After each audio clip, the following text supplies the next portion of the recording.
আগামীর বাংলাদেশটা কেমন হবে? আমি বলি আরেকটা লড়াই হবে ইনশাআল্লাহ। একটা লড়াই হয়েছে ফ্যাসিবাদের বিরুদ্ধে, আরেকটা লড়াই হবে দুর্নীতির বিরুদ্ধে ইনশাআল্লাহ।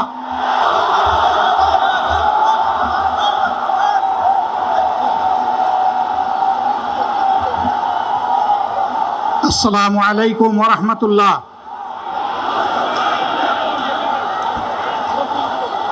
আসসালামু আলাইকুম ওয়া রাহমাতুল্লাহ।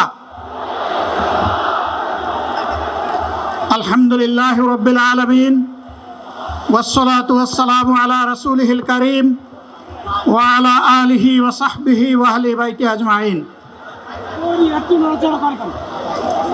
বাংলাদেশ জামাত ইসলামী কর্তৃক আয়োজিত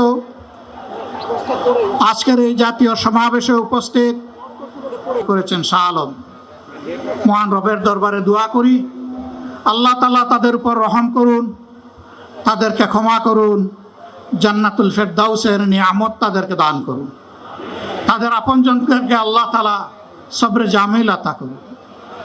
সম্মানিত ভাইয়েরা, আবু সাঈদরা যদি বুক পেতে না দাঁড়াতো, এই জাতির মুক্তির জন্য যদি বুকে গুলি লুফে না নিত, হয়তো আজকের এই বাংলাদেশটা আমরা দেখতাম না। ইতিমধ্যে হয়তো আরো অনেক মানুষের জীবন ফ্যাসিবাদীদের হাতে চলে যেত। 24-এ জীবন বাজি রাখা এই যুদ্ধটা যদি না হতো, তাহলে আজকে যারা বিভিন্ন ধরনের কথা এবং দাবি দাওয়া পেশ করছেন, তারা তখন কোথায় থাকতেন?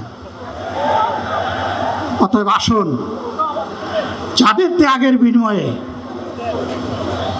আল্লাহ তাআলার এই নিয়ামত পাওয়া, তাদেরকে যেন অবজ্ঞা এবং অবহেলা না করি। শিশু বলে তাদেরকে যেন তুচ্ছ তাচ্ছিল্য না করি। অহংকার বলে অন্য দলকে যেন তুচ্ছ তাচ্ছিল্য না করি। অরাজনৈতিক ভাষায় আমরা যেন কথা না বলি। যদি এগুলো আমরা পরিহার করতে না পারি, তাহলে বুঝতে হবে যারা পারবেন না, ফ্যাসিবাদের রোগ তাদের মধ্যে নতুন করে বাসা বেঁধেছে।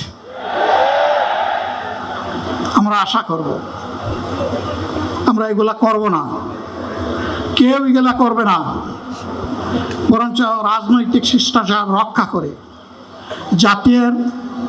জাতীয় ঐক্যের বীজতলাটা আমরা সবাই মিলে একসাথে তৈরি করব ইনশাআল্লাহ।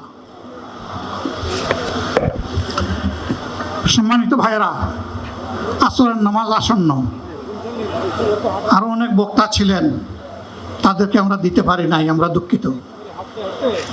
এজন্য আমার লম্বা কথা বলার সুযোগ নেই। যারা এখানে কথা বলেছেন, তারা আমার মনের কথাগুলোই তুলে ধরেছেন। আমি শুধু বলতে চাই, এই দুর্নীতির মূল উৎপাদন করার জন্য যা দরকার, আমরা তারুণ্য এবং যৌবনের শক্তিকে একত্রিত করে সেই লড়াইয়েও ইনশাআল্লাহ বিজয় লাভ করব। প্রিয় ভাইয়েরা, জামাতে ইসলামী যে দুর্নীতিমুক্ত সমাজ গড়বে, তার প্রমাণ কি?